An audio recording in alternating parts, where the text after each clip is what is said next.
Okay, you're live. We're live. Hello, good morning, everybody. We're just getting set to start cooking. Excuse a bit of feedback there. So I sound like in real life.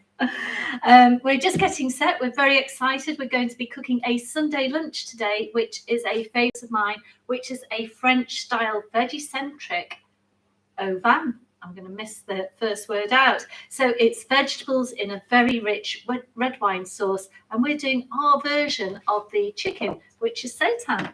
Yes, that's right. It's going to be a great one today. And what we've done is we've taken the time, we have recommended this in the emails, to just get all your ingredients ready, get them weighed out, get them organised, because it just makes the cooking process so much easier.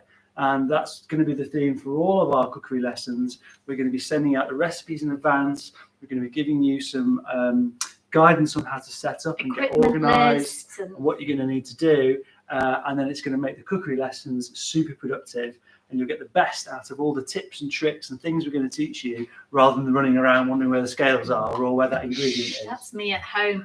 This all stems from Rupert, as you may know. He went and trained at Leaf School of Food and Wine, an amazing culinary school, and that was how you were taught, wasn't it? That's it, yeah. So a little recap on today. We've got our wonderful No Coq au vin. I know you left the chicken in French out. Yeah. And we are going to be doing that with a delicious mashed potato. Pomme puree. Pomme puree, yeah. We're going to be showing you how to get that super fine. Now, you might not have the secret trick that I've got up my sleeve. But we want to show you this so you can see the technique. That's right. So you will be fine with a regular potato masher today. And then we've got some lovely kale going with that, and then we're going to cook our St Clements Posset, which is a little bit of a play on a classic lemon posset, and we're doing that with our lovely buttery plant-based shortbread too. Yeah, we did the lemon posset for Mother's Day last year for our afternoon tea, and it was gorgeous, and I think we used some freeze-dried raspberries and that kind of thing. So we've just done a little bit of a mix-up because it's a super quick, easy dessert that's great to make, and it's a bit of a crowd pleaser as well, actually. So just while we're getting everybody on and getting organised, if you haven't already, get your ingredients set out. What we're going to be starting with. So the first thing we're going to do is actually make our red wine sauce. When that's bubbling away, because that needs to reduce quite a bit, we're then going to make our seitan, which is effectively the protein, the version of the chicken that's going in the dish. And then finally, we're going to do the tempeh, which is the bacony element. So we've got our dishes ready. We've got a big heavy based saucepan, quite large. You may not have one as big as this at home, and you can even use a saucepan with deep sides. That's absolutely fine. And then we've got a couple of frying pans. We might not use that one. I've got that just in case. And that should do pretty much the main course. Whilst that's bubbling away, we'll then be getting the mashed potatoes on. And then we'll have a full clean down. We'll have a 5-minute reset, toilet break, grab a cup of tea, which will be about midday, and then we'll get set ready to make shortbread. Or a cup of coffee. Or a coffee. I don't need any more caffeine this morning, so I'm going to stick to my herbal tea. And then we'll make the shortbread, posset, and then the final bit will be plating, steaming the kale. If you've got a food processor for making the seitan, it will make your life a little bit easier. If not, don't worry, a potato masher will just do the same job. That potato masher is going to be making a couple of appearances today, I think, isn't it? So how many people have we got on stream now, team? 8. 8. We've got 8 on now. Okay, so we're getting ready to go. So who have we got on? Amelia. We've got our lovely Amelia, our content producer, working with us, and she's going to be in charge of everything. So if you've got any questions, actually, put it in the chat, and then we'll fire them across and we'll answer them as we're cooking. Chef's going to be doing the majority of the demonstration today, whilst I'm working alongside him, talking through the ingredients and what he's actually doing. Yeah, that's right. We're going to keep it nice and simple, nice and straightforward. But if you have got any questions or you do get stuck, just let us know and we'll recap on what we're doing. Okay. So if everybody's got everything ready, I think, what time are we on now? We'll wait a couple more minutes. If anyone wants to give us a wave and say hello, that would be really nice, so we know who we're talking to. And we'll shout across some names to us, and then we'll then make a start. And as we were saying, this is the sort of prequel to our content that's going to be coming out. We've decided to start to create regular cookery lessons. There can be at least 2 live virtual cookery lessons each month. One's going to be a little bit more technical, one's going to be a little bit more lifestyle. A bit fun, a bit street food style. So, you know, if you've got favourite cuisines such as French, Mexican, Indian, Chinese, we like Korean food, I always say it in a strange way, then send us some recommendations in, because we will do these round the world themes, which we absolutely love. We're also thinking about running a course, actually in-person course in South Manchester, and we'd love your feedback to see if you'd be interested in joining that. And that will run over the course of the year, and we'll be taking you on a plant-based journey, culinary journey, really looking at the fundamentals of plant-based cooking, and then starting to upscale into baking, into desserts, and all those delicious sweet treats. That's right. And I think what Chef is saying, we do some face-to-face lessons, or have started now that we're allowed to, back in South Manchester, which is based in Altrincham, and there's a cookery school that we have started to do work there, which is really exciting. So should we start? I think so. Okie dokie. So we're going to start with our au vin sauce now, and we're going to make this fairly classically. And Lisa's going to talk you through the ingredients, and I'll start. So what does au vin mean, Chef? With wine. With wine. With wine. Okay. Okay, so we're going to get our hob on. We've got a big pan here, and we're just going to get that over a medium heat. And then we're going to start off with our shallots. Now, you can use little baby button onions, but shallots, I think, have got a bit of a sweeter flavour and they're delicious. I'm just going to start by taking the tops off all of those. Now, while Chef's doing this, I have put 2 to 3 tablespoons of oil in the actual recipe. I'm sort of going to go with my eye here, but I want this to start heating up, ready for when the shallots are prepared. So I'm taking the tops off and I'm leaving the bottoms on. I'm leaving the little tails on there because we're going to use those to hold these together. So we're just going to whip the skins off those, so we can cut them down the middle, so we can see the root in the middle there. So tell me why you're doing this, Chef. This is the non-crime method, is it? Well, not particularly that. It's just that shallots are delicious, and if we can keep them in their shape, if we can get them to retain their shape while we're cooking them, it means that it's going to give a bit of a nicer texture to the dish, and it's going to make it a little bit more interesting. So that's why we're cutting them like this, and then I'll have the joy of peeling them down. So we've cooked this dish a few times, and Chef's right, it's a really interesting comment that he's made, actually. The thing when you cook veggie-centric dishes is you want that chunky whole veg, because you've not got the meat element itself, although we are using seitan today. You don't want lots of fine chopped veg, do you? No. Because that then just melts and breaks down into the sauce, and you're not left with much of a texture. No, that's right. So I'm just gently taking the skins off the outside of those. I've got the laborious job here. So you can get all sorts of shallots as well. We've got these little baby ones actually from a local greengrocers, but you know, you buy them in supermarkets. And if you can't get your hands on shallots, just get an onion but cut it very chunky. Yeah, that's a good idea. You can also, I've seen this dish made with frozen baby onions, silver skin onions. So if you're in a bit of a hurry and you haven't got time or inclination to be peeling shallots, then you could use those. That's a really good tip. Just be mindful with the frozen version, there is going to be water content there, so you might have to fry it off a little bit longer. Now, I'm heating this up over a medium-high heat, so mine goes up to number 9, and I'm on about well, it was 7. I've just turned it down to 6 whilst we're waiting for Chef. And you can see the oil, it's starting to melt, it's covering my pan, and we're ready to go. Okay, won't be a minute. That's okay. It's really important, actually, the pans that you invest in when you cook. And, you know, if you like cooking, certainly we use Scampan, which we're very blessed with using. They're a very good pan make. But you can use them for casseroles like this. You can put them in the oven. You can do hob methods with them. And you want something with a bit of weight in it, something that's going to heat up reasonably quickly, but then also retain that heat, because you'll find that it's a more even cooking. If you've got a very lightweight sort of cheap pan, they heat up very quickly, but they also go cold quickly. So you can find that it's very difficult to regulate the temperature, particularly when you're doing, you know, if you're just frying off an egg or frying off something quickly, then not the wee takes. Once upon a time. Yeah.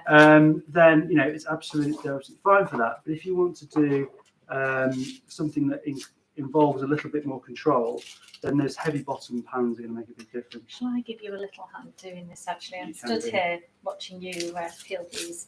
So, Yeah. so as we caramelise these onions in the pan, they're going to give us a really lovely deep flavour. And it's that little bit of time and effort and energy into getting the colour on them that's going to help with the richness of the sauce.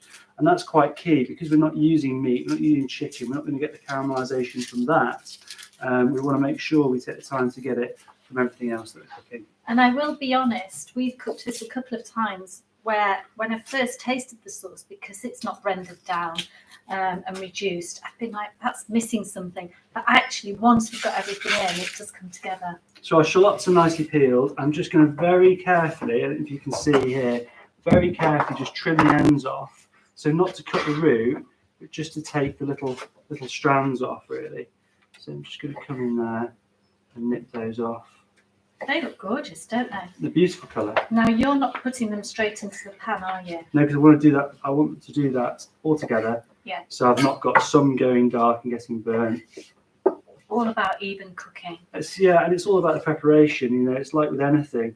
You know, if you're not properly prepared and weighed out and organised, and you don't do your prep nicely, you're not going to get the best result. No, and I am the home cook at home, and you know, I do try and listen to chefs. Some days when I'm in a rush, I just sort of weigh as I go. And do you know what? It's not half as relaxing as when you've got everything laid out in front of you. You're right, and that's the difference between just, you know, cooking for the sake of it and actually wanting to perfect the craft. And it's looking at how you can take it to the next level. What can you do to improve the dish, the flavours, the experience, and also as you learn to prep and get organised and prep ahead, you can start to understand what you can do in advance, which makes the whole cooking at home thing a lot more straightforward. And this is really interesting because I've been watching chefs. So he's not just hacked down. He's been really careful and just trims the end off so that it's held together. Holds it all together when it cooks. So they can go in there now. Hopefully we'll get a bit of sizzle. We want them over medium heat. You've got it on 6. We'll take that to 7. And with really nice caramelisation. So you've gone face down with these. Face down into the pan, yeah. And we're going to look for a lovely dark brown colour on the face of those shallots, which will take probably 3 or 4 minutes depending on the heat of your pan. Okay, you can get a little bit of salt in there as well, please. So we always talk about the salt, but just remind us, chef, about this. Well, it's about seasoning the dish from the base and making sure that the dish gets the best chance of flavour from the start. And that salt will be working its way into the shallots, it'll be releasing the juices, the sugars, helping the caramelisation and helping those flavours come out. Now, we're not moving this around too much either. No, there's no need. We'll be able to see on the edge of the shallots as they start to take colour. So we'll be able to see before the fat. And then what we can also do is just go in with a little spoon or a little spatula and just have a little check. It's starting to take a little bit of colour in the middle there now. So, warning at home, please be careful of your fingers. Chef has got, as I call, asbestos fingers because he's cooked for years in the kitchen. Now, tell me where you stand on washing mushrooms, chef. Well, I don't like to wash mushrooms because they just absorb all that water, which ends up coming out in your dish, unless they are very, very gritty mushrooms. If they're perhaps a morel mushroom or a trompette, where they've been grown on a lot of soil and they've got a lot of grit on, and you've got no choice but to wash them. But generally speaking, I try and avoid it. So we put button mushrooms in our recipe. These are probably a little bit bigger than button mushrooms, but they were the smallest I could get, and that's absolutely fine, isn't it? So in which case, chef is actually cutting them in half. If you've got really tiny little button mushrooms, you can keep them whole, can't you? You can, and the reason I'm cutting them in half is because I want to do the same thing that we're doing with the shallots, and that's getting that caramelisation on there. So you're going to have a little check of those now. Yeah. So I just, can you see this one? It's on the outer edge. So you can see around the edge in the pan, you start to see that dark caramel starting to appear in the salt. That's a very good indication of where you're up to with the cooking of the shallots. So I'm just moving them around a little bit so I can Should actually. It's quite therapeutic on a Sunday morning, this, isn't it? It's really good. It does mean you don't have to cook later on. This is fine. So we can have the afternoon off, actually. Yeah, and although coq au vin is traditionally a fairly rustic dish, you know, it can be presented in a really lovely way and actually used, you know, excuse me, and actually used as a dinner party dish. And we're going to plate this up beautifully today, but you could also present it in a large sharing style casserole. It works brilliantly like that, and that's exactly how I like to serve food. The thing is, with this dish as well, you could actually make the sauce the day before. You could even make the seitan the day before. It's a really good dish to get ahead with. Let's have a little look at these shallots. How are they coming along?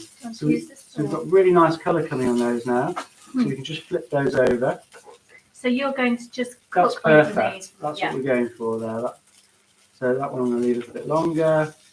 That one's okay. So it's not burnt, is it? It's No, just caramelised. Caramelised, yeah. If it starts to go black, then you know you're going into the burnt territory. But even the darkest of browns here is just caramelisation that's adding flavour into your. You have to excuse me, the fumes are now starting to come up, which are lovely, but okay. inhaling onions. There we go. It smells delicious though. Yeah, they're looking good. So we're going to keep these ones face down for a little bit longer. Yeah, a little bit of patience on the colour, because it makes all the difference, and it really is going to elevate the dish. Okay, that's looking good. I'll give those ones another minute or so. So hopefully you're all getting on with your shallots and your prep. If not, please tell us to slow down if we're going a little bit quick. I know that we can put it on pause if you're watching us on YouTube. You can pause it, yeah, but what will happen if you pause and restart is the chat will be out of sync, so just be mindful of that. So I'm going to start adding the mushrooms in here, and I'm going to add those face down as well. Exactly the same principle here. We're going for caramelisation. We're going to get a really nice colour on those mushrooms, and again, that caramelisation is going to translate into the sauce to give us that rich, deep flavour. Now, we tend to always cook our mushrooms first before we add them to any sauce. And the reason is mushrooms hold a lot of moisture, don't they? Yeah, that's right. And, you know, classically, I was taught to cook mushrooms in a very hot pan, initially without any salt, to drive the moisture off. And then they're like a sponge. As they push that moisture out, they're ready to accept the flavour. And then we would add butter, and thyme and garlic back into that, and the mushrooms would soak that up. Quite a few here, actually. Delicious, I think we've got a bit mushroom heavy. I'm going to reserve those for you. Do you want to? Right, okay. So we're happy with that. So whilst these are starting to caramelise, Chef, we could maybe get our garlic chopped. Yeah, that's next on the list. I'm just checking these. All those shallots are nice and caramelised now. And as those mushrooms start to cook, the other side of the shallot will take a bit of colour. Okay, we can spin that one round, give it a shake. And get the heat back onto 6. You're in charge of the mushrooms. Am I in charge of the mushrooms? Okay. And I'll get the garlic prep. So you're not showing my hack then with the garlic? Chef? No, not today.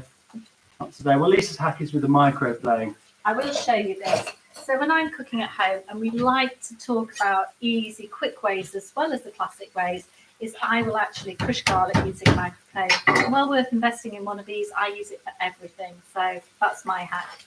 I just hit it with a knife, the heel of the hand, and that just bruises the garlic.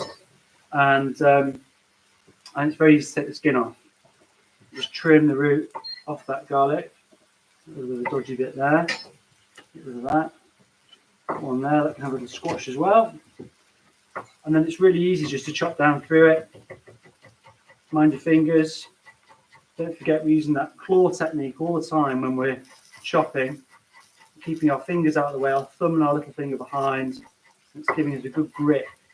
And then we can just chop through that garlic. We want it sort of reasonably fine. But it will break down in the sauce as it cooks.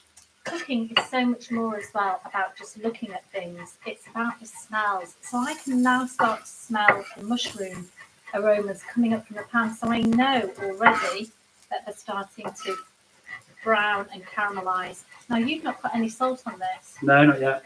So you're happy still with no salt, Chef? Yeah, I think you put quite a good amount in at the beginning.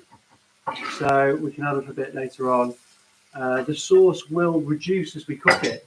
And if we season the sauce too much, the salt doesn't dissipate as it reduces. So the salt will intensify. So it's an easy mistake to make. Season it too much initially, and then as the sauce reduces, you're left with quite a salty base. Yeah. Okay. A bit of patience here. We would normally cook this for about 6 to 8 minutes, and I think that's what we put on the recipe as well. So hopefully this will give you a chance to. Now we've put fresh thyme. If you're at home, you could use dry thyme. Don't worry about that. Another quick shortcut. And we've also got fresh bay leaves.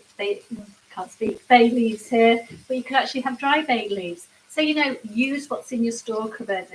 Everyone who knows me knows I like to use food up. Love food, hate waste. So I had these left over from the other day. So I'm just picking those thyme leaves off the stalks there, because the stalks can be quite woody. Sometimes you get very young thyme and the stalks are a little bit soft, and actually you can get away with chopping that through your dish. But classically, it's always worth trying to take off the best bits. That's where all the flavour is. It's where the natural oils are, is in the thyme leaves. Now, I'm actually flying solo, and while Chef is distracted, I've started to turn the mushrooms over. Are you happy with this, Chef? Those are perfect. Yeah, really good. That's perfect for the caramelisation that we're going for there. So, and there's no salt on this. Please be careful if you're doing it this way. If you've got tongs and feel more comfortable, use kitchen tongs. Yeah, as you become more confident in the kitchen, the more cooking that you do, you'll start to get a better feel for it. And it does look a bit crazy, I suppose, Chef going in into a hot pan with his fingers and a spoon. Yeah, but I'm very aware of what's going on there. I'm very aware of how much oil there is, whether that oil is going to splatter up. But tongs are good. The tongs are good. Yeah. I've learned so much from Chef over the years with cooking. It's great. And do you know what? Every day is a school day cooking with you. I think every day is a school day cooking, full stop. I mean, I went into helping a restaurant recently and did a couple of days, and I was picking up tips and tricks of modern techniques that have been discovered or started to be used in kitchens. And I think that's the lovely thing about cooking. You're always learning. Yeah. And I think if you're open to that, you will be a great cook. Yeah, I think not pretending that you know everything, because none of us know everything. And I love looking at new techniques and seeing what's going on, and also different foods that are coming through. Okay, so we've got our thyme chopped there, just under a couple of tablespoons. We've got our garlic all chopped ready to go in. And as soon as we're happy with the colour on those mushrooms, we're going to go in with the next stage. We're about there. There's probably a couple which are slightly on the insipid side, but there you go. It's a bit harder when you twist them over because obviously you've not got a flat edge. There we are. So if somebody's bought the really tiny button mushrooms, would you still cut them in half, Chef? If they're really, really, really tiny, no, I'll probably just get colour on them in the pan. I think it would be too much hard work to be individually turning over tiny mushrooms, but it's all about the colour and the caramelisation. And I think also the look of the dish on the plate afterwards. So you've got some really lovely, well prepared, nicely cooked vegetables in there. Hey, they're the champion. So it's nice to put the work into them and make them, shine in the best way possible. Okay. So, would you put a little bit more? Shall we turn this down to number 6 now, ready for the garlic? Yeah, a little bit tiny more oil in there now. We're just using a vegetable oil. We often use rapeseed oil. That's it. Perfect. And we're just going to fry off the garlic in that oil there. Now, you don't want to burn this, do you? Not really. So if I move this around, because we're going to go straight in with the flour. So we've just used plain flour for this. If somebody wanted to use corn flour, which I've done over the years as well, what's the difference between using plain and corn? Well, I think with the corn flour, you get a slightly more gloopy, elasticy type sauce, which is okay. Corn flour's got its place, and we're using it later today in the posset, as it's a great setting agent. But I think it's just flour is the classic. An actual fact, in this sort of dish, you might make a beurre manier, which is I'm just going to pop the thyme in as well. A beurre manier, which is flour and butter mixed together, and now we're just going to sprinkle the flour on top of this. Now, Chef told me off the other day. I was actually making this and just having another test. And what was I doing? I can't remember what you were doing. I can't remember how I got away with it. what you want to do is stir the flour in really carefully so that it doesn't break up the shallots. And Oh, yes. he told me off. He said I was stirring it a little bit too much. So I'm trying to combine the flour here, but I'm also, with a very light hand, making sure that I'm not breaking up the shallots. There we go. Now we've turned this down to number 6. Are you happy with that, Chef? Yeah, it's absolutely fine. I was just saying about a beurre manier, and that is actually butter and flour mixed together, and that can go into a sauce to thicken it. It's good, but you don't cook the flour out like this. And actually getting a little bit of colour on the flour, again, is going to help with the colour of the sauce. So just take that flour so it's a little bit brown. And I'm very carefully stirring this around now. It smells delicious with the thyme. Yeah, the thyme, the garlic, the caramelisation from those shallots. How simple is this really, though, to be honest, you know? So I've turned the heat up now. I'm going to start adding the wine. Do it bit by bit, a couple of stages, just so we start to get that flour incorporating, starting to thicken up. Yeah, and we don't really want lumps, so Chef's is going a bit quicker than I did. But what he's doing is slowly pouring it in, and I'm trying to stir this without breaking my shallots up, cook it out. I can see there's some little bits in there, which I know is the garlic, but mainly we're trying to thicken the sauce so it's not lumpy. Good little trick for this is if you just do see a few little lumps, just use the back of the spoon and just squish them in, and that will. You just wanted to get in there, Chef, didn't you? I did, yeah. Now we've used a really good quality red wine here. You can buy cooking wine, and I have to say, if we have wine that's left over, if we've had a glass of red, even if it's an expensive one, I will save it for cooking, and it will last quite a long time. Yeah, absolutely. Okay, so that's looking good, and already we can start to see that the sauce is slightly thickening up. We've got the lovely aromas, the wine, the thyme. We've got a bay leaf going in. We've got a little tiny sprig of bay leaves going in there. And we've also got the stock. And we've got our stock. So bring that wine up to the boil for a second, which will happen very quickly because the pan's hot. And then you can add all your stock in. So we've cheated today, and we've used a stock cube, but you could actually use homemade stock, which sometimes we do if we're at home. We've kept things quite simple. Okay, let's go in with that stock. That's looking good. It does look like quite a lot initially, but it's going to reduce over time. And don't forget, we're going to be poaching that lovely seitan in there too. So, Chef, I would normally season it a little bit at this point. Do you want the salt held off? Well, you've just got to bear the comments that we made earlier in mind. So, as always, taste as you go along. It's going to taste a bit stocky and a bit winey. And that's got no pepper in it. So I wouldn't add any seasoning to that just at the moment. Right. The stock, because we use a stock cube as well, rather than a natural stock for ease, that's also got a little bit of seasoning in it, hasn't it? So that's got a saltiness. So I think we should build the rest of the dish up with the seitan in there, and then we'll adjust the seasoning afterwards. Perfect. And the seitan does have, well, it is gluten, vital wheat gluten, so that will thicken it as well, which will help. So we're just bringing it up to the boil. As soon as it comes to the boil, I'm going to turn it down to a simmer. Not really low, about 3 to 4, which is to medium low. Just ticking away. Yeah, okay, so we're going to move on to our seitan. So hopefully you've all weighed your ingredients out for this. So is everybody okay? I'm going to just stop for a minute. Does anybody have any questions about the sauce? Are you all still with us on this? Okay. And this is a great sauce to use for other dishes as well, but I'll talk about that later. Okie dokes. Right, so we have got our chickpeas.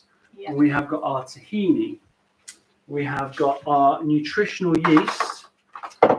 We've mixed here our is it garlic powder or onion powder? Onion powder. Our onion powder, our dried thyme, dried sage, smoked paprika. Is that all of it? I think so, yeah. Okay, we've got some stock pre-prepared, 180 mils. Now, depending on how soft you want the final result of this seitan, depends on how much stock you put in. So we can hold a little bit of that back. And of course, we've got our vital wheat gluten, which is the base of the seitan, which gives it its elasticity and its meatiness. And I think we put a link for this, but you can get it from Holland and Barrett if you're out shopping. It's not the easiest thing to find, I have to say. So order it online if you know you're going to use it. Well, it is easy because it's next day delivery on Amazon. Well, that's very true. So there are variations on this, and actually, if you like, you can start to vary the types of pulses that you put in. So we've got chickpeas here today. You could quite happily put some cannellini beans in it. You can increase the amount of pulses in there if you like, and that starts to give it a sort of coarser texture, which is quite nice. So you can actually just pop these into a bowl and use a masher and mash them up. That's a really, really easy way to do it. And you might have seen me, I was reminding Chef, because I've actually not brought my masher, that we're going to use a food processor today. So yeah, we're going to whiz them up in the thermo, which is a great tool. Now you can actually make seitan completely from scratch in a Thermomix because it's got a kneading capability, which is absolutely fantastic. We make bread in it and all sorts. So I'm just popping my tahini in there. How much tahini is it, Lise? I think it's 2 tablespoons, Chef. I have double checked with that. Sorry, I beg your pardon, 1 tablespoon, but I think I was a bit heavy-handed with that. And just to come back to the Thermomix, if you've not come across that before, it's a version of a food processor that has lots of other functionalities. And you've worked with them for years in commercial kitchens. Yeah, they're really good bits of kit. So I am just going to whiz these up to a bit of a paste. I don't want them too smooth. I want a little bit of texture in there. So I'm just going to turn that on with any luck.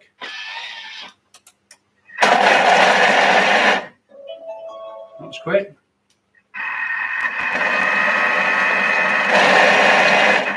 So you're keeping an eye that it doesn't go to a pulp, aren't you? That's right, yeah. So open that up now. And so if I wanted to, I could literally just put all these ingredients in here now and whiz them all together. And it would create that dough and I can put it on knead. But for the benefit of you guys at home, so you can see what's happening, I'm going to take it out into the bowl and make it classically. Okay, so we've got that lovely chickpea pulp in there. It's almost like hummus. I guess actually, you know, as a bit of a hack, you could actually use hummus. You could actually put hummus in here instead of the chickpeas. I think the fact though with cannellini beans or any type of white beans is a really good tip as well that you mentioned before. That's right. So we've got a nutritional yeast going in there. And then we've got all those little dried ingredients going in. And they can just go in there. And we start to mix that up to a paste. Okay, so it's quite dry. We just want to get that all quite well distributed. And our sauce is just bubbling away. I turned it down, but I actually want to turn it back up again now because it was a bit too low, the simmer on that. So I want it to be bubbling away nicely. I don't want a lid on it, so I want to reduce the sauce and also intensify the flavours. Okay, so we've got nutritional yeast in here, which is a bit like a cheesy flavour addition. And they do look a bit like fish flakes, really, fish food flakes, but actually really good in plant-based cooking, aren't they? Yeah, really good. Okay, let's get rid of those. Try and keep your section nice and tidy when you're cooking. It makes it a lot easier. You don't want packets and scales and. Was that a hint there, Chef? I'll move this out of your way. So I've put my Vital Wheat gluten into that paste now. I'm just mixing all that through. So at this stage, it's just like making a dough, isn't it? I suppose so, yeah, that's it, yeah. And we're going to give it a good knead. And if you want to get your fingers in there to distribute it, you can do. We're just making sure that that Vital Wheat gluten and that chickpea paste that we've made is evenly distributed. So, quick hack, if you do have a food processor, whatever type you have at home, you can actually do all of this method within it, and it does save a little bit of time. Yeah, it's a really easy thing to make. But if you haven't got that, you can do it like this. Okay. So whilst this is cooking, I'm going to keep testing and tasting it just to make sure the flavours are starting to incorporate. You're just getting in the mood, aren't you? Yeah, I am really. So I'm going to add the majority of that stock there. I'm just holding back probably about 30-40 mils and just going to bring that together as a dough. So what are we looking for? Well, we're looking for a dough. We're looking for a firm dough. Sticky? This has a direct bearing on the texture of your final result. So if you want it to be a bit firmer and a bit chewier, a bit denser, then leave it a little bit wetter. But if you want quite a soft texture, then which we actually did do the other day. We did do, yeah. It was quite soft the other day.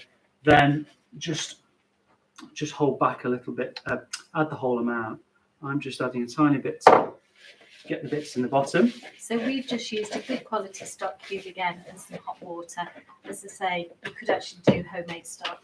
And there we go. Okay, so that's the seitan dough. So that's a really good colour, that, isn't it? That's the paprika. Yeah, yeah. And again, you can vary this to whatever you want. I mean, if you want to make a really sort of a ducky type one, you can put dark soy sauce in and liquid smoke and maple syrup and all these sorts of things. Some star anise. Oh no, Chinese five spice. Actually, we've done it with that before as well. So I'm just going to knead this now, and I could have had an easy one here and put it in the thermo and stuck it on knead, and it would be just pull it out and it's done.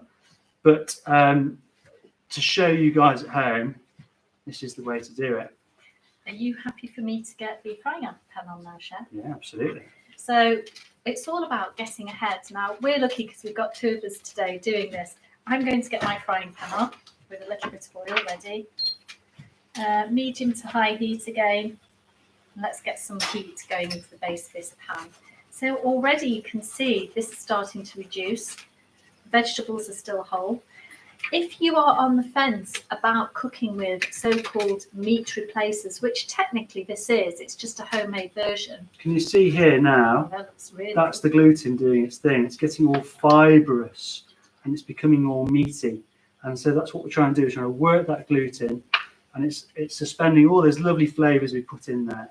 And the more elastic we get it, the more meaty it will be. You're earning your lunch today, Chef. I know, it's good exercise. Yeah, really it's good good exercise. I have to say, at home we tend to do it in a food processor, but generally we're usually in a rush, aren't we, or we're doing other things. I need it for a good few minutes, good 5 or 6 minutes, something like that. You really want to see it. Just show us your technique again. It'll start to really firm up and become quite hard work, and that means the gluten is working well. So I'm just doing it hand to hand and sort of folding it back on itself and stretching it each time. Stretching it out, folding it back. You're using that. He's using that part. Yeah, and you can really feel it tighten up quite quickly. Okay. So just as I was saying, if you're not into meat replacers and you just don't get them, there is a place in the market for this. This is our homemade version. You could just put some beans in your stew. Might not be quite as classic looking, but you know what? You've got your protein and it's still a whole food dish. Yeah, and equally, if you didn't want to make this, you could just roast off some lovely whole carrots. Yes. And braise those in the sauce. Yeah. Or any other root vegetable. Yeah, celeriac would work very well as well with this. Yeah. So, you've got to go with what you want to do. We're just showing you really how to cook with Seitan and what it is. We hear these words bandied around. This is quite a good recipe. We use a similar type of version to make our no turkey roll at Christmas, and everyone loves it. So you see, that's really come together now. It's quite a firm dough. It's quite difficult to stretch it apart. Yeah, it's quite difficult to stretch it apart. It's got quite a lot of tension in it, and that fibrousness is what's going to give it the texture that we're looking for. Okay, so I'm just going to sort of roughly shape that into a bit of an oval, and I'll show you why. So if we do it something like that. Yeah, you can see it. If you put your hand in, it springs back immediately. And your finger even. So we've got our frying pan over a medium heat. We can turn it up a tiny bit. And so now we're going to do it exactly the same way as we were cooking our chicken or sealing our chicken off. I'll just find a knife. I'm going to have a taste of the sauce. So I'm just going to cut this sort of oval dough straight down the middle. And we'll go down the middle again. And again. To give us 4. And then that's the sort of chicken breast size. So I'm just going to cut those in half. And you've kept them quite a rustic shape, haven't you? Which I love. And I want them to have to be a little bit like a chicken fillet. Is what I'm going for. And so you should get 8 out of this. I've cut those last pieces on a bit of an angle. And trust me, these are so filling. I can only manage one. They don't look very big at the minute, but my goodness, they are filling, aren't they? They are, yeah. Okay, they look really good. They look really meaty. Got a nice little flat side little fry. They've got a little bit of organic, rustic sort of texture to them, look to them, and they're going to be really nice. Obviously, if you've got a gluten intolerance, yeah, don't make these. Okay, so we want those in that pan. We want to hear the sizzle as they go in. Yeah. And we'll just do 4 at a time. Turn that up a tiny bit. We've got that on number 8 now. Now, this is a tip that chef has taught me. So I would have normally tried to squeeze everything in. But what happens if you put too much in a pan?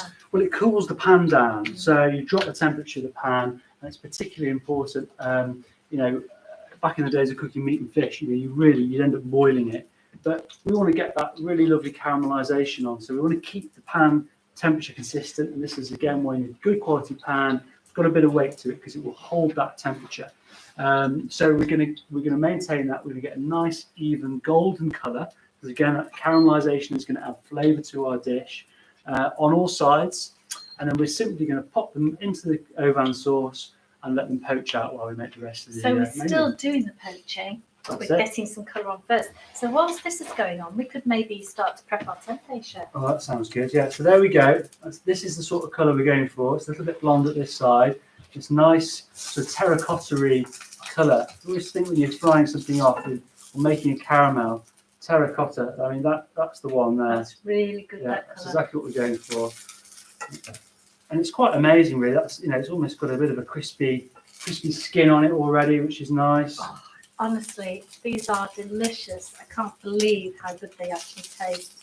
Now, what I didn't actually do is season this dough particularly as I was making it. So you can put some salt in during the cooking process if you like, and we can make it right. You can season it right from the beginning, but it's going to pick up the flavour from the sauce as well.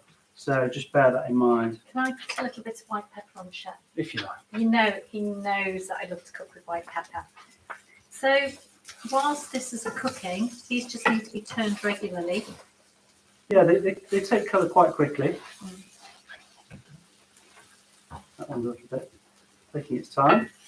So you get colour on each side. Basically, they come out like little diamonds. So I'm getting colour on 3 sides, and then I'm just going to pop those into the Ovan sauce and do the next batch. Okay.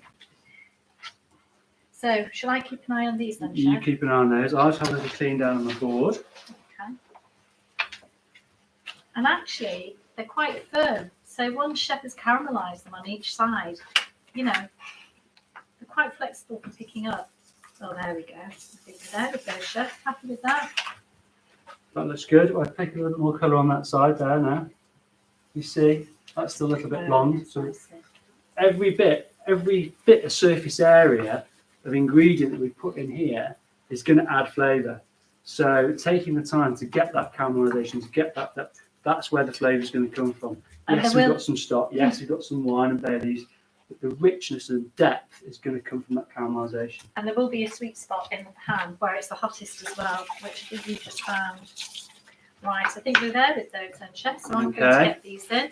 So straight in. I'm just going to lie them in. They look really good. Yeah, and do you know what? They will change colour again once they're cooked in the red wine. So these have still got quite a lot of.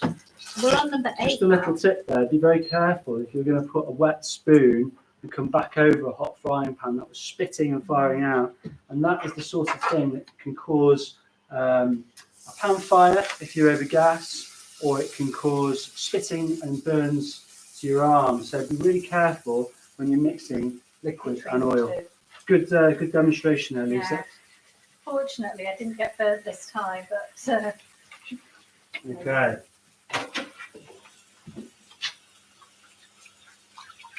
So look at these now. They look really good. And we've just got that over a medium heat. It's just very slightly poaching away. You can just see there's little bubbles coming up, and that's what we want.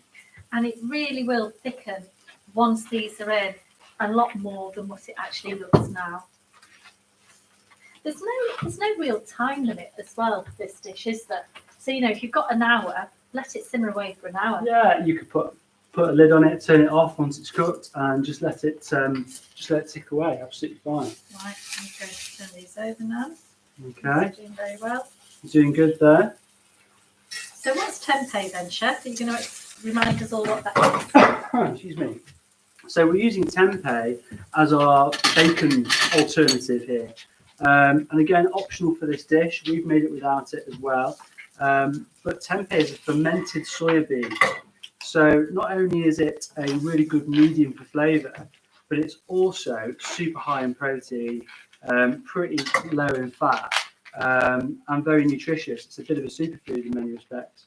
And so how this is made is the soya beans are all cooked off in a pan of water, and as they're cooling, they come down below 40 degrees, culture's put on them, a little bit like a yogurt culture or a cheese culture, and then they're wrapped and fermented, and you end up with this block of lovely soya beans, and you can make them with make it with chickpeas, you can make it with other types of beans as well, lupin beans. We've had lupin. So actually that's an important point. So if you have a soy allergy, and it is an allergen soy, then use lupin beans, which are really low in fat, high in protein, and they're another superfood. Yeah, absolutely. Good tip. So just while Lisa's cooking those chicken pieces off, they're nearly done. We're going to use the same frying pan for the tempeh.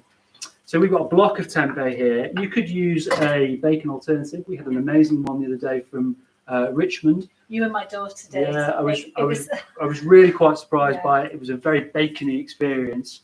So I had my first bacon butter for quite some time. Yeah. I'll be honest with you, it was that authentic, the smell, I actually couldn't eat it. So I'm just cutting this tempeh down into about 1/2 centimetre strips. And then what we're going to do is we're going to cut that down into lardons. So you would remember a bacon lardon, which should be a little strip. And we're going to fry those off, and that's going to give us our baking bits. A bit like pancetta, isn't it? A bit like pancetta, yeah. So you actually don't need any more oil in here, so I'll just turn this down a bit and just let it cool for a second. So we've also got pre-prepared here. I hope everybody's keeping up with us. We've got our coq van on the go, and that's just going to tick away quite nicely now. We're about to do our tempeh, and we've got our liquid smoke, soy sauce, and maple syrup on the recipe, and we've just combined all three of those together, so they're ready to go as well. And the maple syrup will add that caramelization, the sweetness to it, the liquid smoke, the smokiness. If you can't get hold of liquid smoke, it's really easy to buy online, which is where we tend to buy it from. But do you know what? Don't worry if you haven't got any liquid smoke. The maple syrup, the soy sauce will do a good job. Yeah, absolutely. Okay, so we've got our lovely little sort of bacony, lardon-y sized pieces there. And again, I've taken the time to make sure they're all cut quite evenly. So they cook evenly, and then in the presentation at the end, they're going to look really great. Okay. So they need to go into the. Well, I just fry them off. Yeah, absolutely. I just fry them off. Chef's going off piece with the recipe here, but you can marinate them, which is what we've done in the recipe. I think this is the sort of the way that you know, if you come from cooking a classic sort of style of cooking, and this is the way you would go about it. You get the colour on the bits and pieces. So. Get a bit of heat onto that. Bit of caramelisation. Yeah, I'm going to put a bit of colour onto it, a couple of minutes. No salt again at this stage. No salt, because you've got the soy sauce going in, which is going to be quite salty. And then once this has got a bit of colour, we're going to throw our maple syrup, soy sauce, liquid smoke mixture over the top of it and give it a good toss through. And then that will go all lovely and sticky and smoky and delicious. And then we're just going to add that back into our cocktail. So this is very similar to the fake bacon that you can buy in terms of flavour and texture. So chef could have cut these into thin slices and kept them in about 5 ml thick and actually marinated them or cooked them this way and then add the flavours. We actually did that in our course, didn't we? We made a tempeh BLT, which is delicious. Very, very similar process. Really nice and crispy. You can crisp it up in the pan, or you can crisp it up in the oven, and it's a really good alternative. But the flavour, I mean, it's just a medium for flavour. So the tempeh is giving you a bit of texture, which is good. When it goes crispy, it's got the crunchy bit on the outside, but the flavour is coming from your marinade. And you can start to play with your own marinade, can't you? And add different things into there. You can put some dried herbs and spices in it. Even some Marmite, that would work in this as long as you whisked it through. Ooh, you and your Marmite. Well, it would add that really stickiness to it, wouldn't it? Which would be great. And also, we talk a lot about Henderson's relish, which is a vegan version of Worcestershire sauce, and we use that in a lot of our cooking. Okay, so this is looking really good. Now, it won't take a lot of colour, unless you really put a lot of oil in there and deep fry it. It will just start to go a little bit golden brown, which is what we're going for. And it doesn't have a lot of flavour at this stage either. So if you do try it, which I'm going to, it's just a great base for adding flavour too, because it is so bland. Okay, so we'll get the heat right up on that.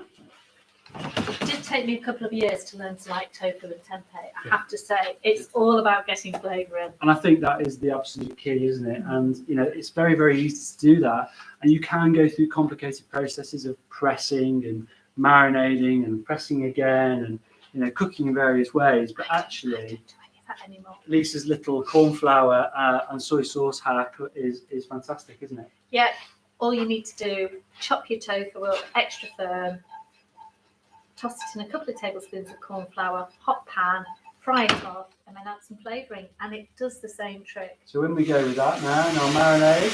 Look at that there.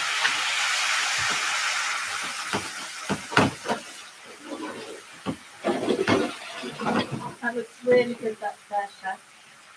So we're just going to wait for that all to reduce and go super sticky. All that soy sauce will reduce down. The saltiness will go in and intensify. I can smell the liquid smoke. I can smell the maple syrup starting to caramelise in there as well. And hopefully that'll set the fire alarms off and the jobs are good. And so you can see really quickly that glazes up. And that's what we're looking for. We're looking for that beautiful coating, that sticky glaze on the outside. So once you're doing that, shall I get the water for the potatoes on, Chef? That's a good idea.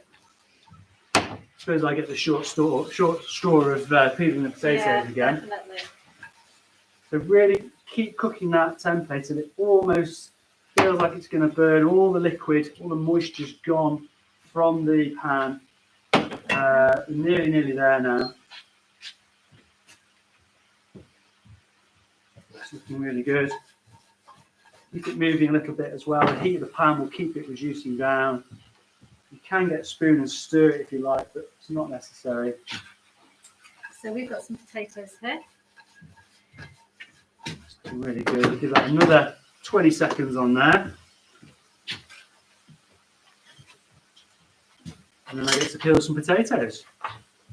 So about a kilo, I mean, all these recipes today are for 4 people. So about a kilo of potatoes for 4 people, unpeeled.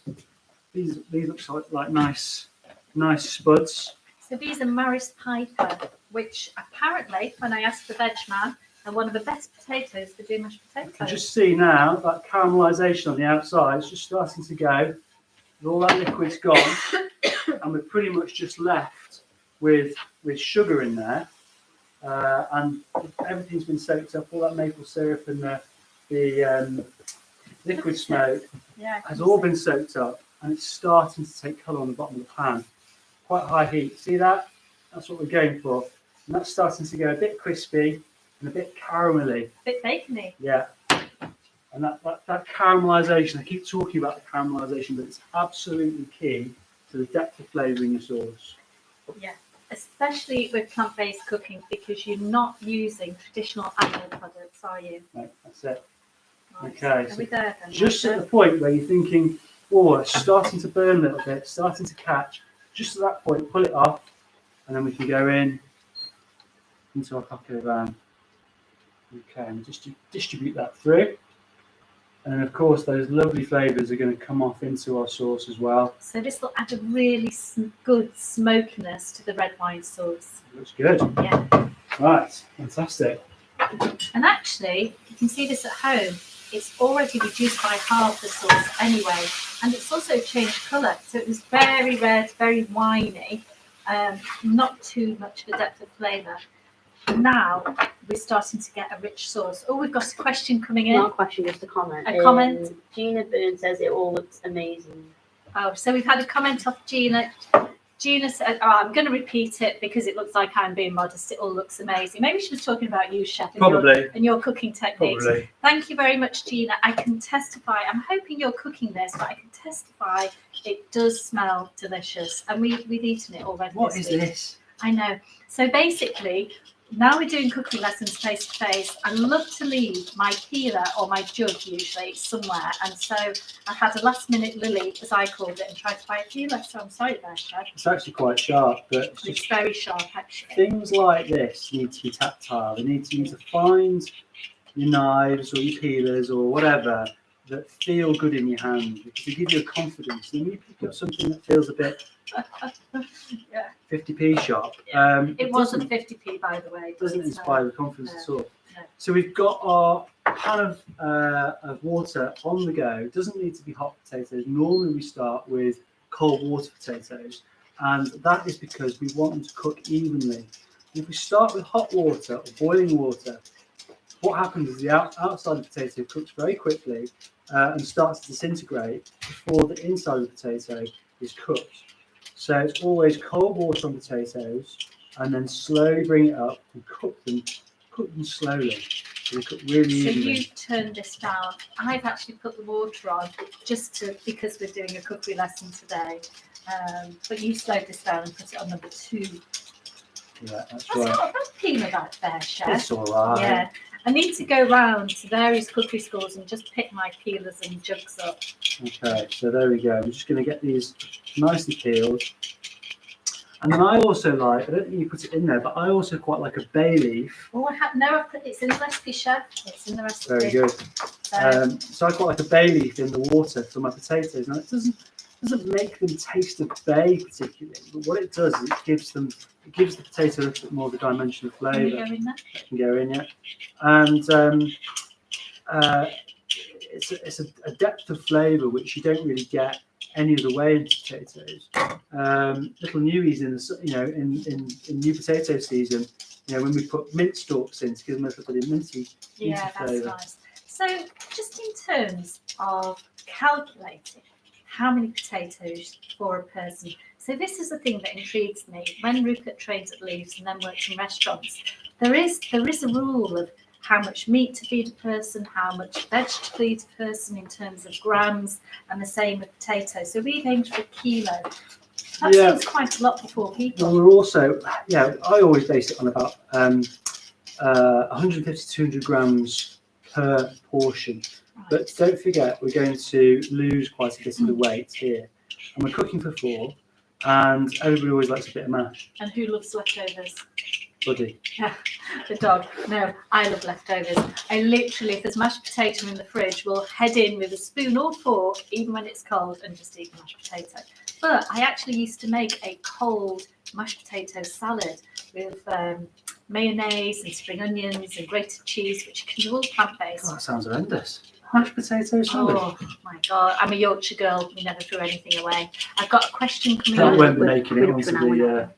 Okay, so we've got the lovely Amelia telling us we are already at midday almost. Well, we're doing very well. Because Yes. We've got this lovely coq au vin on, Yep. and that's ticking away, and that'll probably be ready in about half an hour. We've got our spuds on the go. The kale we will do last. I'm having fun peeling these Yeah. micro potatoes. And what I was actually going to say, the way that I've always cooked, and I think you're the same, is we don't try and mix cooking sweet and savoury. So we did have a conversation today about the best way of doing this. And what we really want to do is get the potatoes on, have this 5-minute clean down break, and then get set to do some desserts. That's right, okay. So we're getting there now. Just get all this nicely peeled. Do you know what? That with that peeler, Chef. No, I'm going to leave those 3 little tiny ones for... I think this is the thing when you actually buy a pre-weighed bag of potatoes, which I actually did, even though it's from a local fruit and veg store. So you don't always get to choose the right size potatoes. No, they're good. They're delicious. They've got a really nice starchiness to them, these. Yeah. So they're going to make a good mash. Yeah, we do use a lot of potatoes in our cooking. They have a bad press. Please listen to Dr. John McDougall, who actually has a podcast about how good potatoes are for you. And he's even written a book about potatoes. So I'm sold. I'm back to eating potatoes. Well, it was a story that you told me about. Was it Carl Lewis? And Carl Lewis was struggling to get past his personal best. Yes, that's right. in his running races. Yeah. And he went on this, what was his name? Dr. John McDougall. Dr. John McDougall went on his potato diet, didn't he? Well, not quite. He switched to a plant-based diet, but he also then started to incorporate potatoes into his diet. I think everyone has this big, oh, it's carbs, I can't eat that. And he then broke his world record. So. That's right. So chop those potatoes down evenly. I'm just going to drop those into the water. I've salted this. I might add just a tiny little bit more. You like it quite salted, don't you? Well, it's quite important because we've got the potatoes have got no seasoning whatsoever, and the amount of salt, or the saltiness of those potatoes, will be translated directly from the salt we put into the pan. So if we want a nice seasoned mashed potato, we haven't got to add lots of salt to last minute, it happens via osmosis in the pan here. So it's really important you season that water. And quite often in restaurants, when we're cooking vegetables, particularly potatoes, you would actually just taste the water to make sure that it was well seasoned. It surprised me when you told me that, but it makes so much sense when you said it. Now, I always want to ask you this, remind me, should you put a lid on the pan or should you not? No, I don't think so. I think you want to bring it up just to the boil, turn it down, and you almost want to poach those potatoes so they cook really evenly, and then we'll be able to mash them and you won't have any hard bits or firm bits in the middle, and just cook really nice and gently. Okay. That was the way I was always taught to cook potatoes. So, just as a recap, where are we at then, Chef? Well, we have got our lovely coq au vin sauce. So that's looking really good. That's starting to thicken up nicely. I'm going to have to try that. That's just ticking away, and it needs to reduce a little bit more, but it's thickened up a little bit. You might have noticed when we cook, actually, I haven't talked about this. This is a chef trick. Rupert never cooks without a jug of boiling water and spoons. And what it does, it means that when he's tasting things, he's not double dipping. It goes back into there and then he gives it a little wipe. I think you've always cooked like that, haven't you? Yeah. It's all part of the setup in the organisation, isn't it? So you might need a bit of salt there, Chef. Yeah, but what are we doing? We're reducing it. We're reducing it. So as that sauce reduces further over the next 20 minutes, half an hour, it's going to intensify. So we'll season that now at the end. Yeah. Do you know what? That almost feels like it's got fat in it, as in like bacon fat or chicken fat. It's such a great the richness of it. Really good. Right, so we'll just set it for the next recipe. So if anybody who's cooking along wants a little loo break or have a little clean down, get organised. Our coq au vin's just ticking away. It's on number 2, number 3. Our potatoes are on number 3. We'll just turn those up to number 4, 5. And we're going to make our shortbread next, aren't we? So get your ovens on 150 degrees. Start to preheat if you've not done that, and get your shortbread ingredients. I'm going to have a little wash up. Chef's going to get set there, and we'll see you back. Well, you'll see us getting ready now. See you in a sec.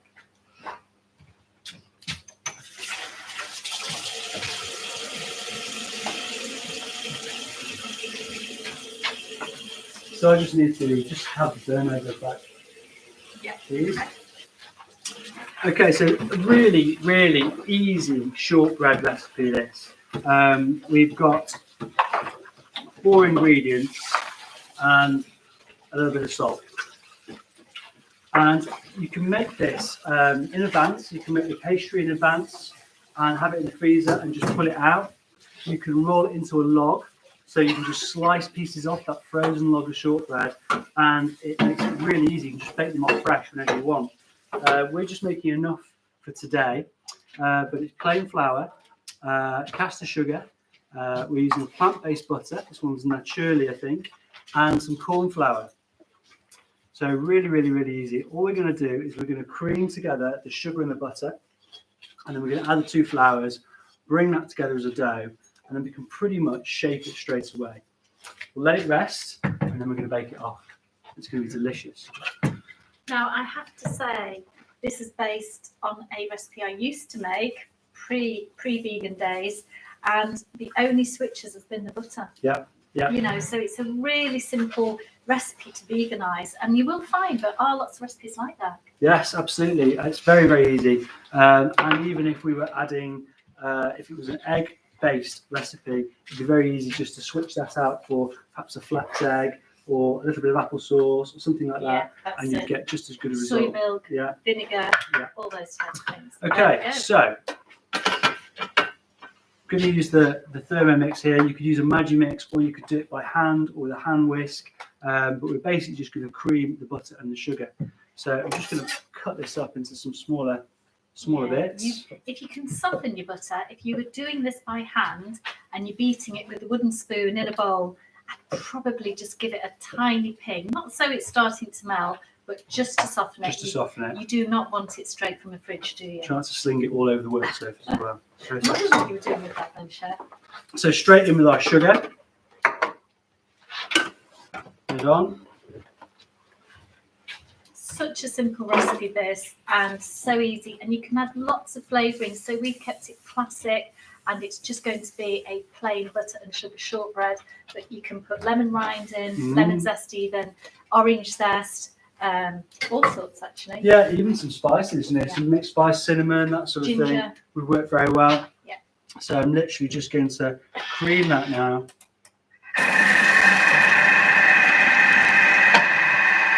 It's a really good job. So Who would have ever thought you'd make pastry in a blender? I know. Great news. So we just want to cream that until it sort of starts to go light and fluffy. That classic sort of creaming method that you might make for a Victoria sponge or something like that. That won't take long. No, you can actually hear it. So with this blender, you can't always see, but you have to learn to listen. And actually, that's the same with all cooking, isn't it? Yeah, that's right. Okay. Abracadabra. So you can see there, it's gone nice and pale, really nice and light, really easy. And then the magic of this, so we can just put our corn flour in there. Now, Flour in I there. think the Don't forget the pinch of salt. No, and the classic. I've already put it in. Oh, have you? That's okay. I was just about to say, sorry to cut across. I'm that excited. I need to ask you this. So the classic shortbread recipe will actually have rice flour in, so a small element. We've substituted it with corn flour because it's easier to get hold of. I do have rice flour, but I wanted generally everyone to be able to get hold of it. What's the rice flour going to do? Well, it helps to give it that shortness. That's the it big thing, yeah. I think our recipe from back in the day didn't have any rice flour at all. I think that is more of a sort of home cooks one, but my classic shortbread recipe is actually just flour. But having made it with corn flour, it does actually give it a nice texture, gives it a nice crispness. Yeah, really well. So we're just going to bring that together. It'll come to a dough. It's got quite a lot of fat in it, so you don't need to worry too much about overworking it. It'll come to breadcrumb, and then it'll come to a dough. So easy. So you can then make this beforehand, store it in a container. Perfect. Okay, just get the bowl out of this so we can see it. It's a bit tidier. You could just turn this straight out onto your worktop if you wanted. Now, this is where the hard work is with this. It's trying to keep it together when you roll it out. Because it is very short, which means it is going to break up. And we also don't want to work it too much. No. We don't want to turn it into a dough. But that sort of, coarse breadcrumby mixture now, it's very evenly distributed because we've done it in a blender. And if we did this in a Magimix or something like that, again, that would work quite well. So that's going to come together quite nicely as a dough without working it too much. So, quick tip: Chef's actually going to roll this out. But when I was doing this for my family when the children were little, I would literally just get an 8-inch cake tin and I'd just press it down with my fingers. Yeah, I'm going to roll this out between a couple of pieces of greaseproof paper today. So we've actually not bought any extra flour. I knew he was going to say that. I was just sitting there thinking, I've not brought any extra flour, do you? But this is a really nice, simple little tip. So just a couple of pieces of greaseproof paper. Pop them down the middle. And this will allow you, so I thought that was the rolling pin for a minute. I'd love a rolling pin, thank you very much. And this will allow you to evenly roll this out nice and smoothly without worrying about it sticking or needing that excess flour. So So that's really good. And as I say, if you actually do press it down, just use your fingers when you're putting it into a tin. And then you can actually then put it into triangles, which is nice. So it's really easy to work with. You can see that. Look at that, yeah. So we just want to try and get that to, well, everybody likes their shortbread a slightly different thickness. I like mine reasonably thick. I'm going to go Me for too. about 5 or 6 millimetres. Try and get it nice and even. And the great thing about this is you can pretty much transfer it straight onto your baking sheet. Well, that's exactly what we want to do today. And I don't think you're going to cut it out of the cookie cutters, are you? No, just literally going to mark it.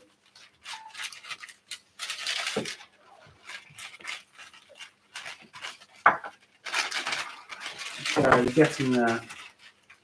Just going to pull that together at the edges a little bit. I'm going to get you a tray. Thank you. I've got one down here Oh, actually. you've got one? Yep. Perfect. Ready to go. Got another.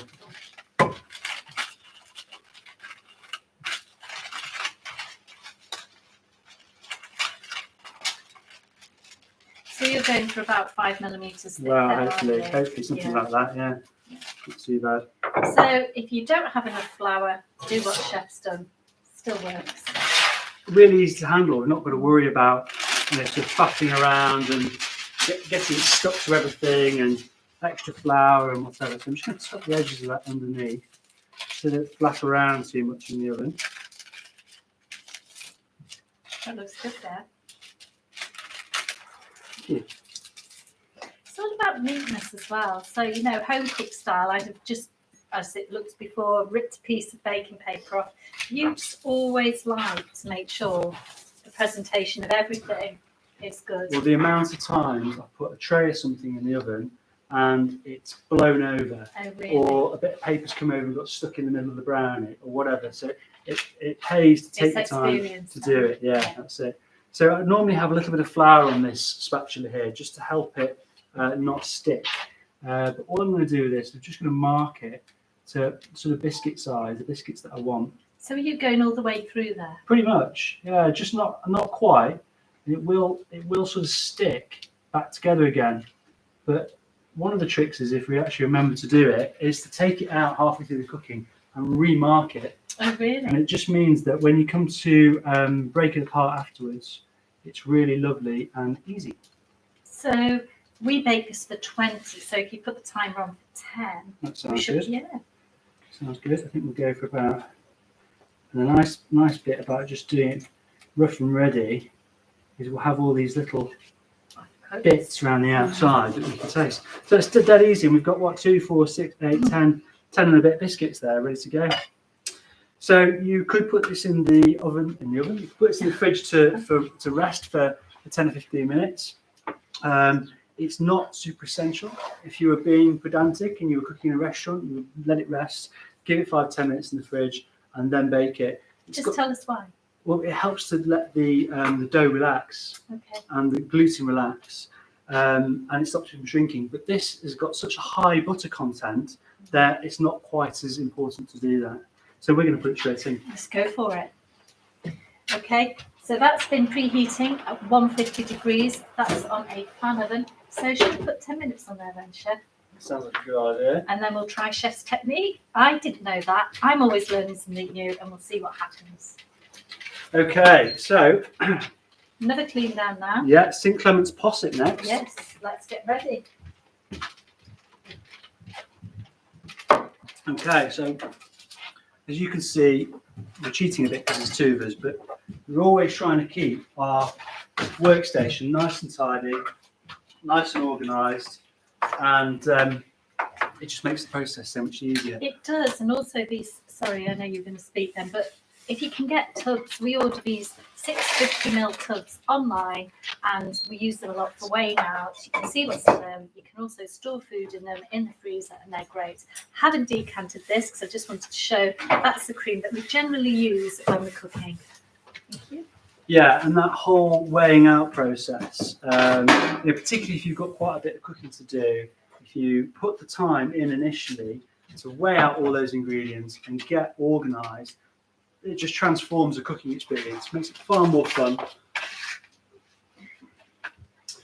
Okay, right. So this is a really simple recipe. Do you want the saucepan over there? Yes, that's a good idea. Thank you very much. We are basically better check how will we put on the recipe. I'm Keep going a to double do. cream, Yeah. sugar and lemon Yeah. in a small saucepan. That sounds good. But you're going to tell us another technique, aren't you? I don't know, am I?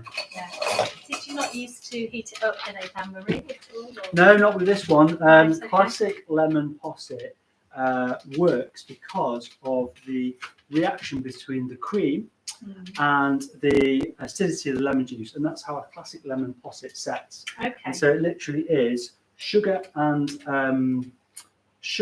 cream brought to the boil. Add the lemon juice and let it simmer for a couple of minutes, and that will set classic, So simple. animal cream. No eggs. In this case, because we're using plant cream, it doesn't have quite the same properties. It doesn't have those animal proteins in there that coagulate with the lemon juice. So we're actually using corn flour to set it today. So that's our little hack. And actually we found we've got a really good texture, a really nice set with it, fingers crossed. And it's really, really good. So I'm going to start by popping my cream in the pan. So we've got 500 mils of this plant cream. Conveniently, they're 250 each. Yep. So this is for 4. We, for Valentine's Day, made it for 2. So we just halved the recipe. Or you could double it if you're doing it for a dinner party. So I'm going to put some orange zest and lemon zest into this. And that's the St Clements element, that orange and lemon combination. And put as much as you like in, really. I mean, probably half an orange would be enough. But I'm going to go for most of this because I love that orangey flavour. You can see that his poor chef's not got a whole orange because we've used it for something else. I really do use all food up. You're also going to get, from the zest here, you're going to get a lot of oils, sort of natural oils coming out of the orange, which enhances the flavour and gives it that sort of depth.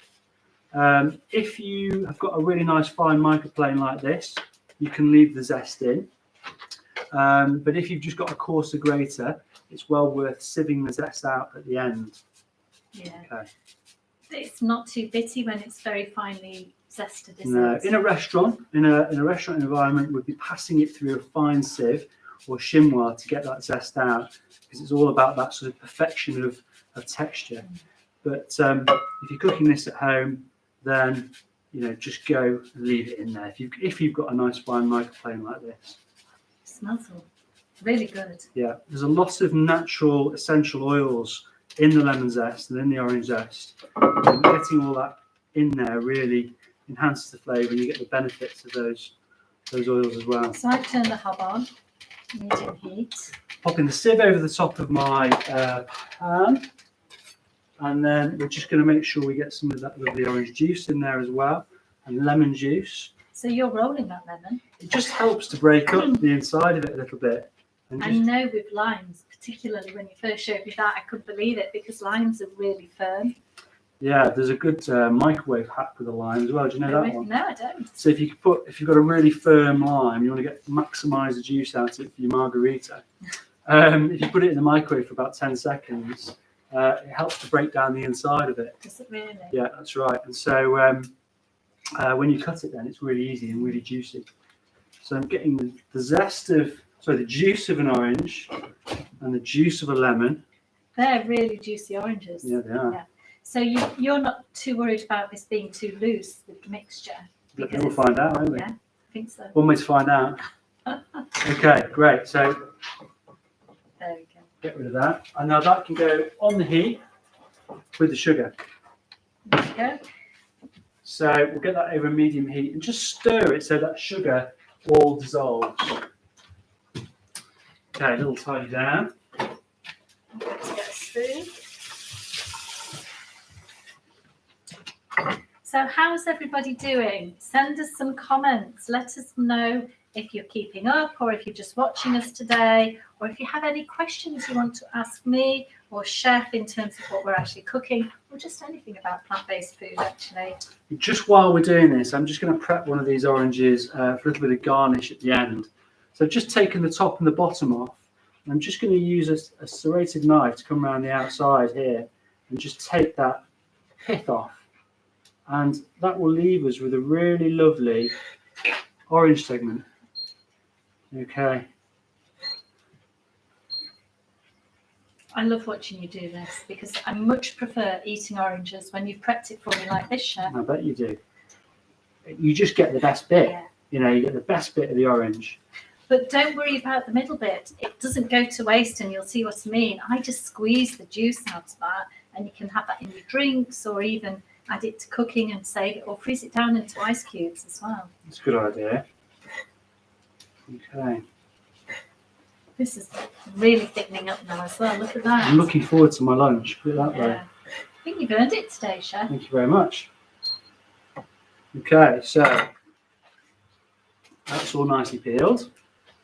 And you could actually keep the peels of your oranges, and I've seen this done before, and dry them out over time, and then blitz them in something like a thermo or a spice grinder, a coffee grinder, and you get this amazing orange dust, which you can sprinkle on things. You can add to salt or sugar. You know, you could also, if you're feeling a bit more adventurous, you could make some jam, make some marmalade. And just go down in between each of the white lines. It's really simple. Just straight down there. Now, I've just turned our potatoes up, just in the interests of getting this dish together to present to you.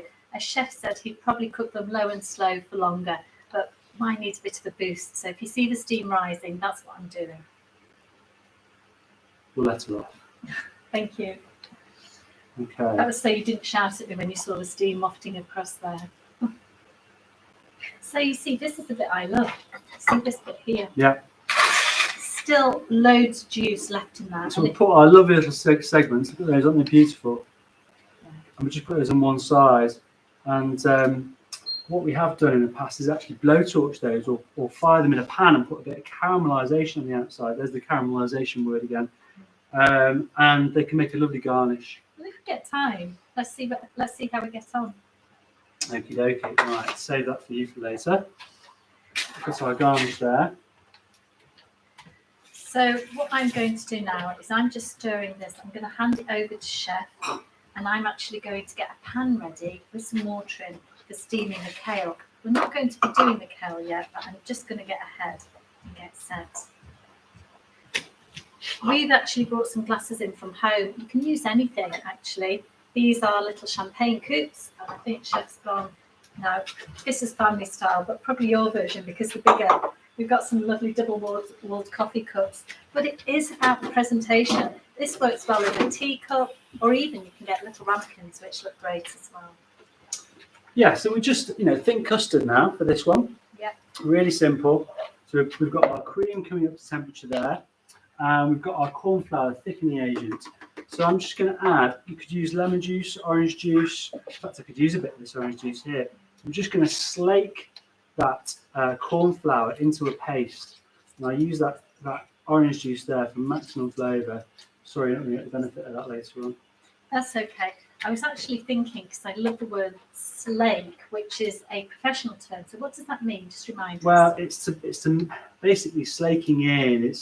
Corn flour doesn't dissolve, but it goes into like a suspension in a liquid, which is why you find if you've done this, you'll find later on that it separates out again. There's a tiny bit more water in that. But it helps it distribute.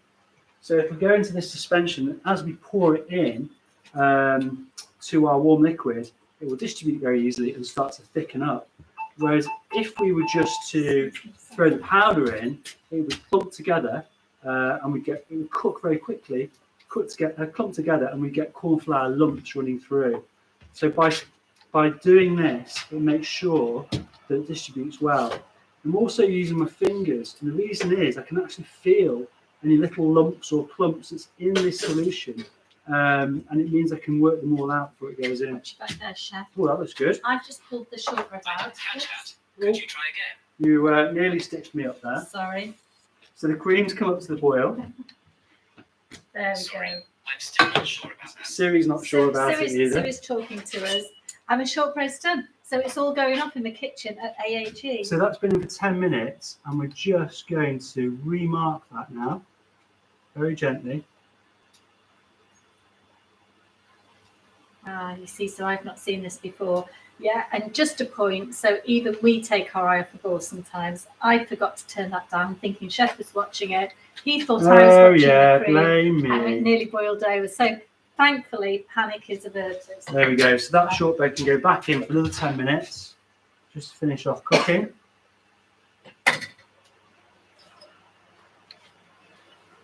Make sure she's not stitched me up over here. There we go. I'll probably put about 8 minutes on that, Lise. Okay, so back to the posset. So we've got our lovely mixture here. That's all infused. We've got sugar in there. We've got the orange zest, the lemon zest, and the plant cream. And then we've got our slaked solution of corn flour. So that's all nicely distributed. If you've done this and set it aside for a few minutes, it's always worth just coming back because it will drop out of its suspension and you'll end up with lumps at the bottom. Okay. Excuse me. So what we want to do here is move the cream around and a steady stream of the corn flour solution into that. And so we're distributing it nice and evenly as it goes through. And you'll see that starts to thicken up straight away. Okay. So all we've got to do now is bring that back to the boil. And as it's warm, it won't take very long. And we just want to see some of those sort of volcanic sort of eruptions in the middle. And, you know, bubbles coming up from the bottom of the pan. And that's going to tell us that the corn flour is cooked out. Okay, so can you see anything yet? Not quite. Keep stirring. Smells amazing. Smell the orange oil coming out of that. Really good. I can feel the bottom of the pan starting to get quite hot because it's starting to make that sort of bubbling noise on the bottom, if you can hear that. And I can see now, that's what we're looking for. There's volcanic eruptions. Okay, that is cooked. The corn flour's done its thing. Somebody's nicked my jug. Oh, you see, if you stand still in a kitchen, it gets moved with me. It does with you, yeah. Ready to be pot wash. Straight out of that pan there. Now at this stage, if you didn't like the zest or you had big bits of zest in there, you could pass that straight through a sieve. You want to work fairly quickly with it because it will set up quite fast. And straight into your glasses. Okay, 1, 2. These are quite big glasses, these ones. 3. I'm going to go for it, actually. That can be mine. I probably could have got 2 out of that. So how's everybody getting on at home? Are you just watching this? Do you have any questions? Tell us if you've cooked something like this before or baked shortbread or what your favourite vegan bakes are. Hang on a minute, we're supposed to have 4 there, Chef. Well, I know, but that one's mine. No change there then. Chef does have a sweet tooth, as do I actually. So they look great. Are they going into the fridge now? Straight into the fridge. Perfect. You Don't know notice why our fridge is full of cider, but there you go. Yeah, it's joint fridge. And the potatoes are bubbling away furiously, just really so that we can show you and present the dish. These would normally take a lot longer to cook. We're nearly there, about 5 minutes away with those, Chef. So we've got our lovely St Clements Posset there in the fridge. How quick and easy was that? I mean, it was literally, 3-4 minutes. There's also semi-skim milk in the fridge. There's also some semi-skim milk in the fridge. Well, we do share this kitchen with somebody else, so you'll let us off. Thanks for pointing that out. Okay, great. So we've got our cocoa van that's looking really good there now. It's actually starting to get to the point which it is. Who on earth puts forks in a spoon pot? I don't know. You can't get the stuff these days. So this cocoa van is looking really good. It's getting to the point where you can see the sauce there now. It's got that lovely thickness to it, lovely richness. So all that stock has reduced down. We've got all the flavour coming out of those onions, those mushrooms, the seitan that's caramelising in there. Looking really good.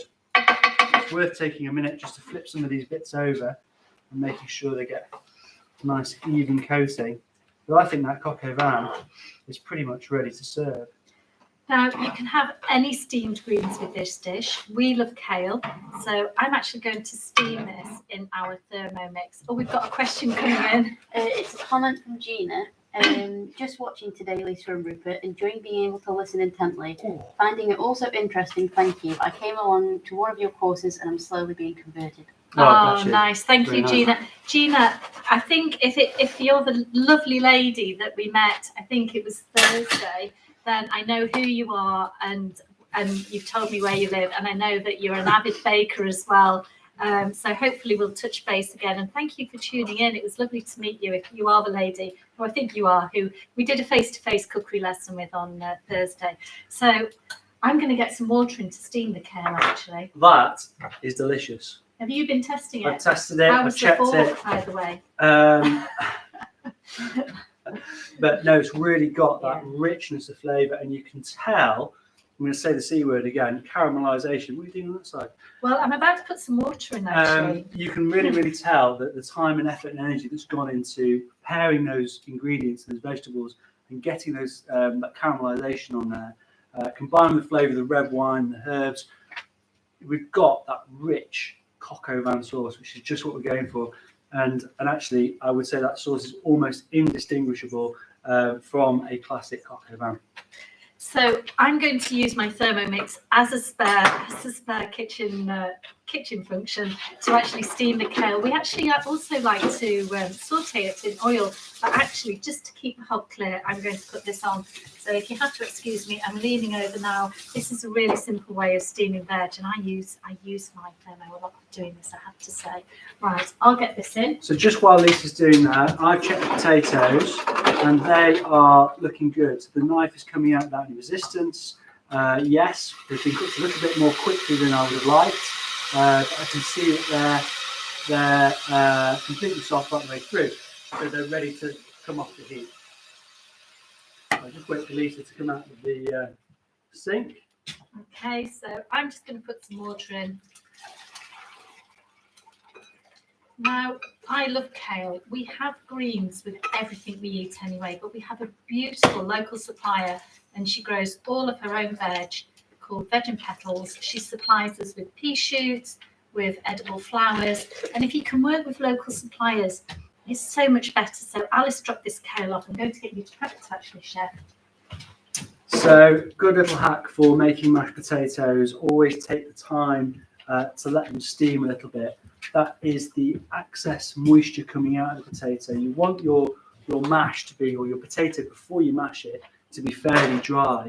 In fact, I've seen some people make mash with baked potatoes before, so dry those potatoes right out in the oven before adding any of the liquid and butter and flavouring back to it.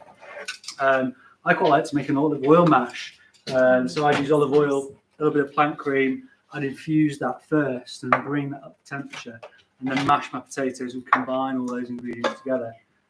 Today we're making it slightly more. We're making it Lisa's way today, actually. So this is just family style, and I haven't weighed it out, so don't shout at me. We did actually decide we wanted to show you the actual packaging of what we would use to make a really good creamy mashed potato. So I've got the soy milk. Soy tends to work better. You can use any plant milk, but soy adds that real creaminess that it's a really good replacement for dairy.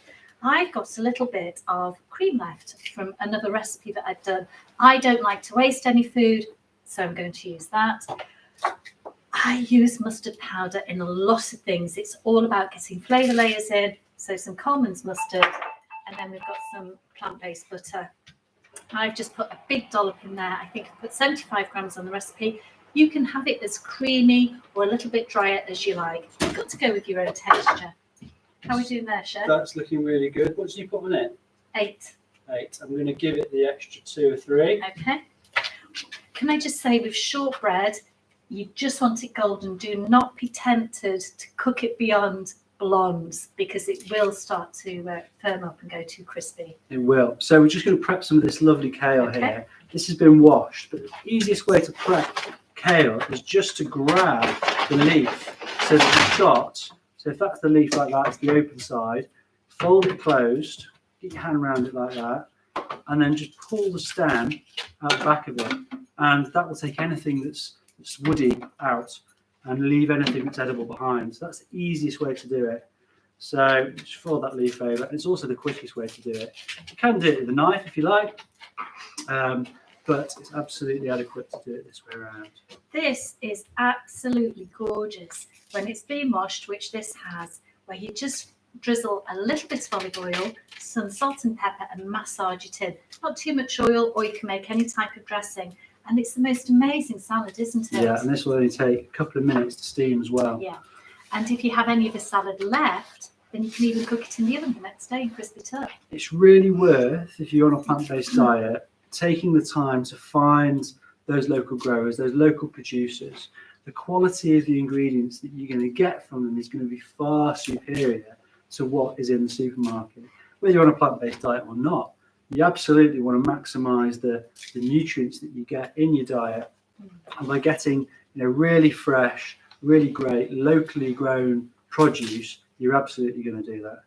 Yeah, and I mean, we call ourselves all about greens, but we really do have a big variety of vegetables within our daily diet, but it's always green somewhere, isn't there? There is. The problem with, and I'll sum up on this, but the problem with a lot of these supermarket vegetables is that they have been stored for a very long time.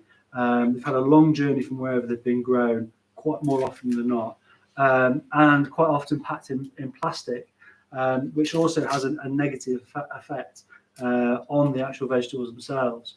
So pretty much you want to get stuff as close to picking, and that's we've talked about this before, but that's why frozen vegetables, although not my preference to cook with, are actually quite often got more nutrients in them because they have been frozen at source. So just to add to what Chef said, this is how our vegetables arrive, just packed in this, and we'll all be in little piles. And do you know what? It's great, isn't it? It's great. Great. But jokes are coming out now. Okay, get rid of those stems. You could actually put those into a smoothie if you were really keen, and blitz them down. So they're all prepped, ready for you to go in there, and I'll get the mashed potato done. Fantastic. So I'm just going to steam this for a few minutes, not very long. This is just a steamer basket. Don't know if you can see it. And can we see this? On the wide camera. Yeah. Okay, that's fine. So it's just going into my steamer, and you can do this on the hob. As I say, we're actually just anyone who knows me, this is my new kitchen gadget, and I love kitchen gadgets. So into that. Okay, I'm going to adjust this. We do not want 10 minutes. Should probably go. This will take a little bit longer in the Thermomix. So I'm going to go with 5 minutes. 4 actually. Touch it down. You and your Thermomix, I don't know. Right, we're on. Okay. Ready. So this is the gadget I had up my sleeve Hang today. on a minute. You just told me off about my Thermomix, and you've just whipped a gadget. Well, this is like it's look at This it is a compared chef to that. gadget. Okay.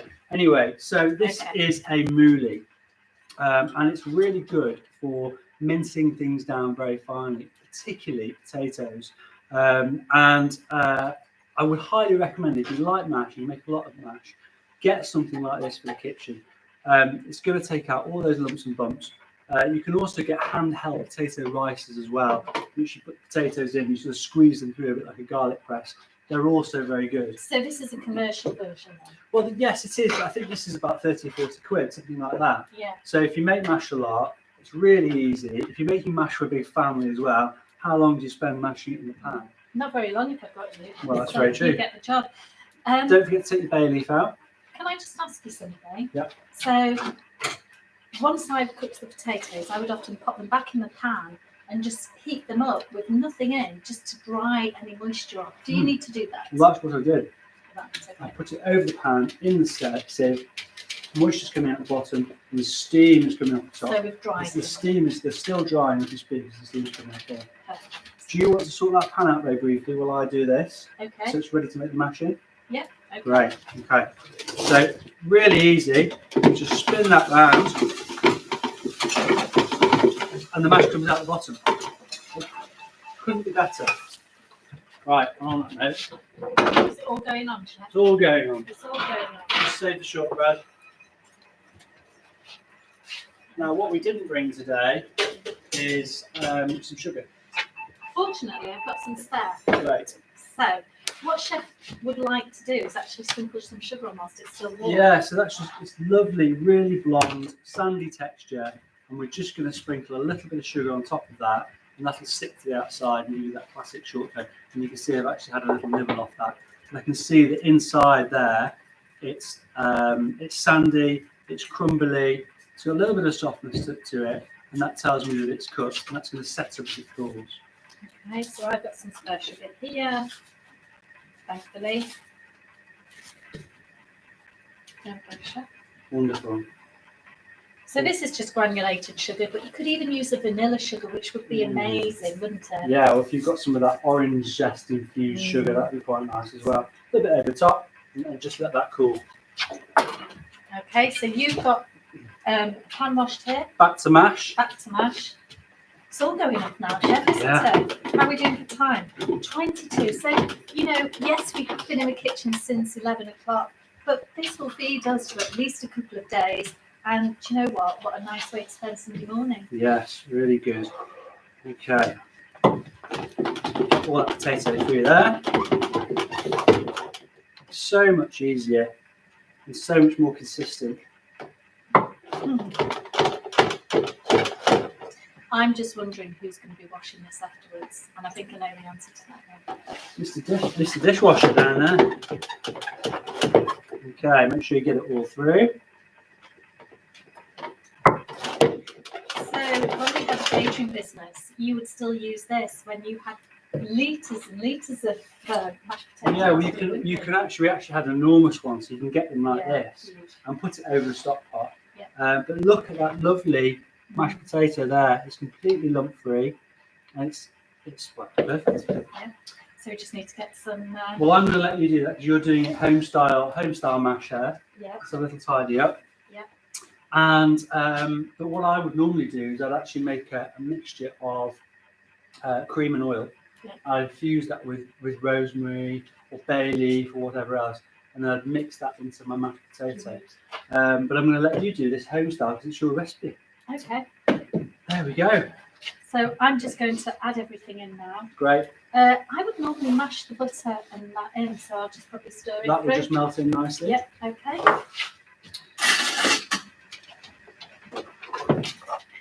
And we can already see the steam coming off this, can't we? Might be worth checking that actually, Chef. We've got only a few seconds left. So I'm just going in with a pinch of mustard. Oh, that's looking good already. We like quite mustardy potatoes anyway. There we go. So we'll have a little look at the kale. That probably needs to come off. So as I said, milk is great. I'm going to use a little bit of cream up. So I have a little bit of both in here. And also, when you mash this potato, because we've seasoned the water so well, it already tastes delicious. It always feels like it's got the right amount of seasoning in it, and that makes such a big difference. So I'm going to use one of my forks here and just start stirring it in.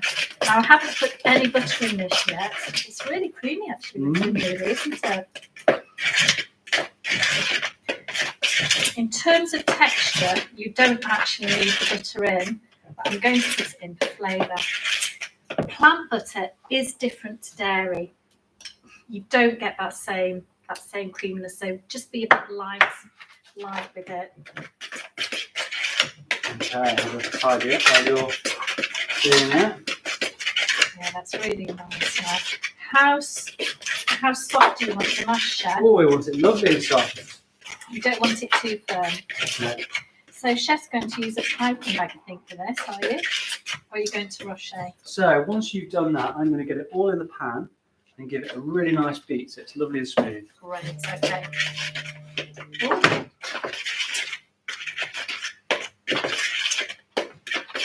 So we've got the foam ringing, we've got everything going off at the same time now. So I haven't added any salt to this. Okay, little pinch of salt, White pepper, a please. little pinch of white pepper. And then I'm going to taste it. So all home style, just in. I know generally what I want things to taste like and how much to put in. There we go. You're going to beat this through again. That needs a little bit more liquid for me. So I'm going to go in with my cream. Luxurious today.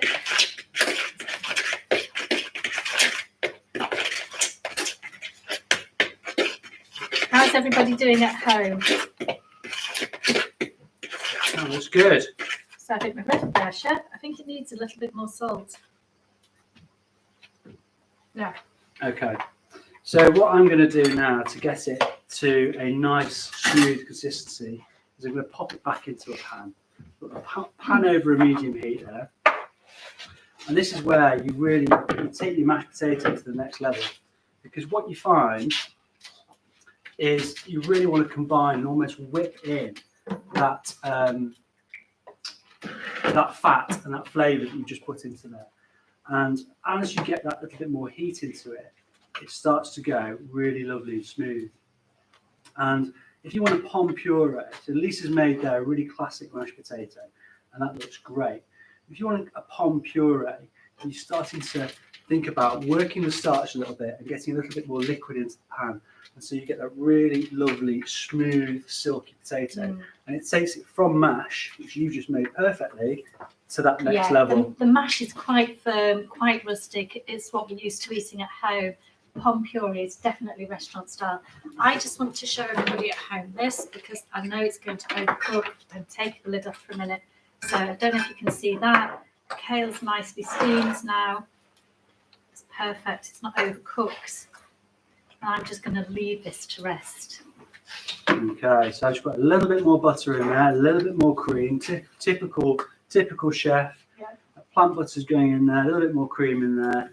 We've got the heat coming into it, and that's really going to start to work that lovely starch. Would you like to pick a little bit of parsley for me? Do you know what? I've been waiting for you to ask me that all day.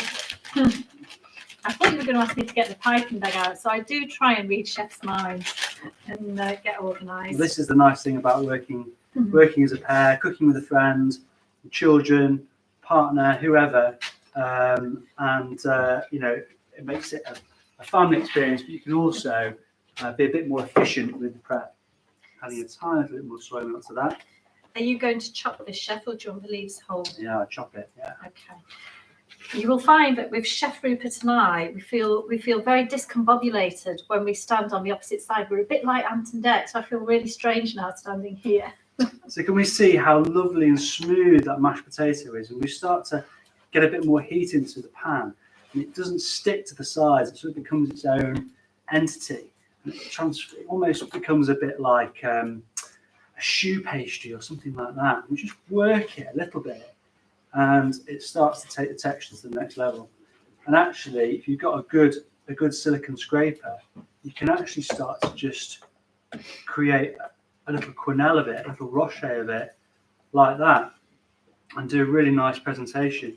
I'll just show that quickly. And that's how lovely smooth consistency it will go to. So just a little flip it round like that, nice silicone scraper, and pop it into the pan, you know, and it looks fantastic. And that's really called good. a rocher, isn't it? It's a rocher, yeah. Okay, so that's good, and that's just taken Lisa's mash up to the next level. Next level mash. Next Are level you mash. happy with that amount of parsley, chef? That looks great. Yeah. So again, this was just from local veg suppliers. How much nicer was it to get like that and just keep it in some water? Yeah, it's actually alive, which is great. Okay, so we can start thinking about serving this up now. So can we swap places? We can again start places. We've got our mash ready to go. We'll do a little bit of chopped parsley. I can find my knife. now? Do you want me to find it? Is it here? There we go. So we would normally wash up and go, but obviously we've been talking today, so we're digging around now for knives. Okay, so there we go. Let's just chop our parsley. I'm going to chop it. I've just rolled it up a little bit and just chop it nice and finely into almost like a julienne. There we go. That looks good. You could keep the leaves whole, but this just presents really nicely. So what we like to do is show you how to present restaurant style, just to give you an idea, because it really can elevate your dish. No just pressure. a few tips, yeah. So we've shown you how to rocher the mashed potato. We're now just going to show you a simple piping bag. So bear in mind you're going to be putting hot mash in here, so it will be warm. So we've got that lovely fluffy mash. Fold the piping bag back over my hand. and then mash goes in like that. These piping bags you can buy online, which is where we test it out from, or Booker's, and we use them for all sorts of things, don't we? Yeah, you could actually double bag that if you find it a little bit hot on your hands. And then about 1 inch in the bottom, so you've got quite a good sized hole. Always No get tips. rid of your tips. Yeah. And then it just gives you a lot of control, so you can just get a really nice big blob, big mountain of mashed potato. So I'm going to get another dish as well there, Chef, and we'll show you 3 ways. Well, what are the other ways? Well, sorry, I mean different style dishes. So we've got a pasta bowl. I've got to come up with something else now, haven't Yeah, I? that's it. So yeah, it gives you that control over the mash, and if it's all lovely, silky, smooth, you know, you can really There you make it go. into part of the presentation of your dish. Okay, that's enough mashing today. So we've got some lovely dishes here. These are from a supplier that we work with called Steelite, and they are great. You can actually buy them online, Steelite at home, but they're perfect for this type of dish. That's right. Okay, so let's get presenting. So let's start with the roche over here. So we want to make sure the sauce is all still lovely and warm. Make sure these lovely bits are nice and coated in that sauce. And look how much the sauce is reduced by now. You know, it started off up there. So don't skimp on the stock or the wine. It does look a lot, but it will cook down. And we just want to make sure that we can see all those lovely ingredients in there. How's the shallots holding up there, Chef? Shallots are looking really good, really nice and meaty. Okay. Get that sauce over the top there. Oh, that's good. You can see the bits of garlic in there. Okay. There's one.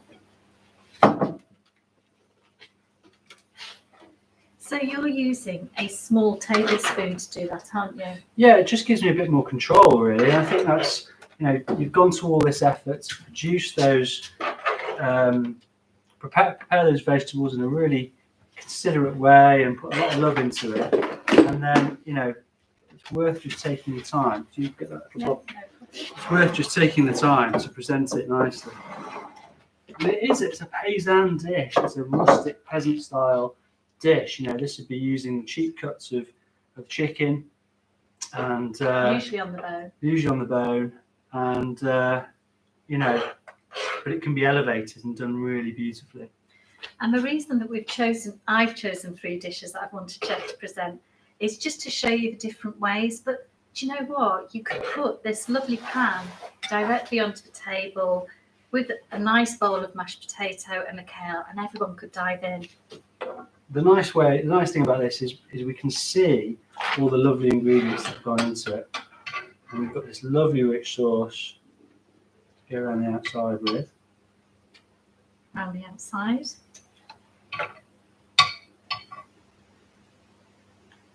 Doesn't that look good? Looks great. Okay, a little bit of parsley over the top, Do you want your kale yet? a little bit of kale to finish.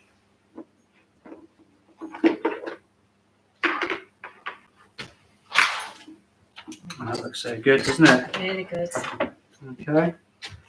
And then, you know, again, you can slap your kale in a big bowl, or you can take a little bit of time just to present it nicely.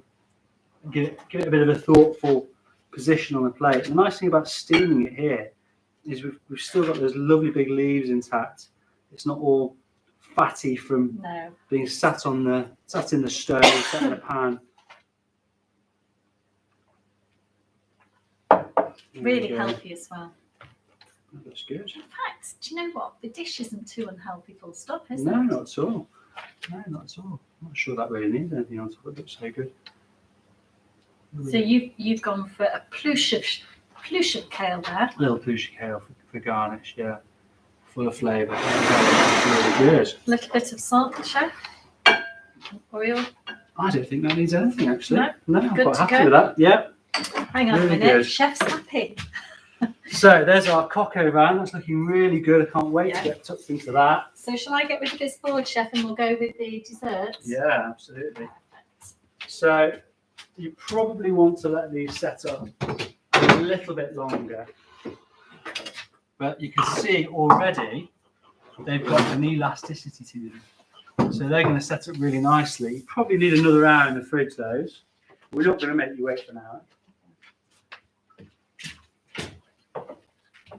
And, you know, really simple for the presentation point of view. You've gone to the effort to make that lovely shortbread. Actually, do you know what? I think we only need to. I'm going to put this away. And that should be really, really easy to prepare now. You can literally just run a knife down the middle there. Make sure it's cooled properly before you do this. Well, you certainly taught me something new today about double marking it halfway between cooking. Well, look how easy that is to, you know, and even the bits where I forgot to double mark, you know, they still go through quite nicely. And actually, that's so much easier than using a cookie cutter and then re-rolling. Yes, and because you're going to overwork it if you re-roll it, you know, multiple times. Let's put them on this plate, shall we? Get a couple of shortbreads on there. Looks good. And then all we need to finish that really is Hopefully it won't sink because it needs to set a little bit more. some lovely little orange segments. You want a good couple of hours ideally, if not a little longer.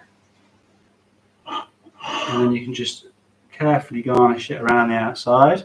And if you've got freeze-dried strawberries, raspberries, edible flowers, anything like that. Actually, this is a good Valentine's menu, this. Don't get your hopes up. I was about to say, that was a hint. Okay, and then we just, you know, quite simply, you know, you can put a little bit of chopped pistachio in there, they're quite nice, a little edible flour, something like that. And there we go, absolutely fantastic. Yeah, we can see it could just done a little bit longer to set, couldn't it? That's it. Move it out the way. So there we go, we have our fabulous No Chicken Coq au vin with some lovely pom puree, really nice and smooth, buttery mashed potato, some steamed kale, but equally as nice with some tender stem broccoli. Yeah. Got our lovely little St Clements Posset there. Another hour in the fridge to let that set up, and that'll be perfect. So we hope you've enjoyed, whether you've cooked along with us today or whether you just simply tuned in to watch a bit of Sunday morning cookery show. We've really enjoyed doing this and putting this together.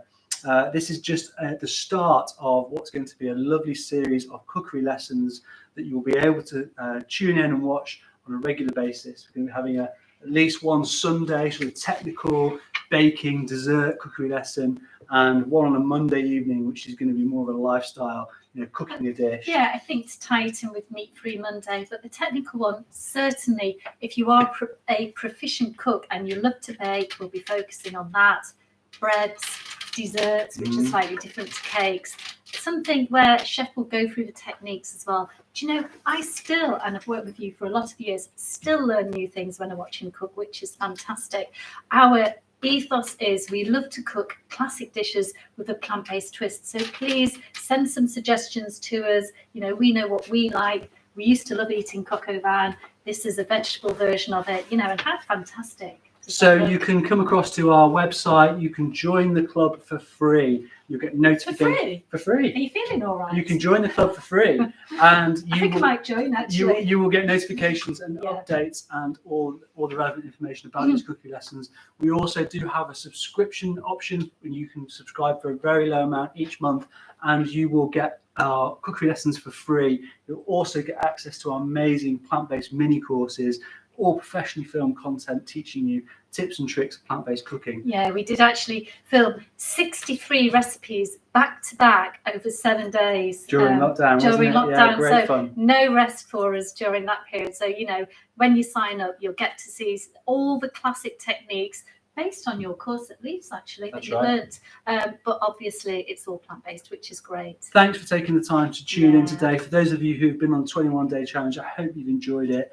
We'll be tuning in with the Facebook over the next few days and weeks, and want to see how you're getting on your journey. Yeah, and keep an eye on us. We will be doing face-to-face lessons as well. So, you know, if you're in the South Manchester area, head down and come and say hello. I think that's a wrap. I think that is a wrap. Off to get my marigolds now and wash up time. Thanks very much, everybody. Have a See good you soon. Sunday. Bye-bye. Shortbread's amazing. Oh, delicious. I'm on the kale. Really good.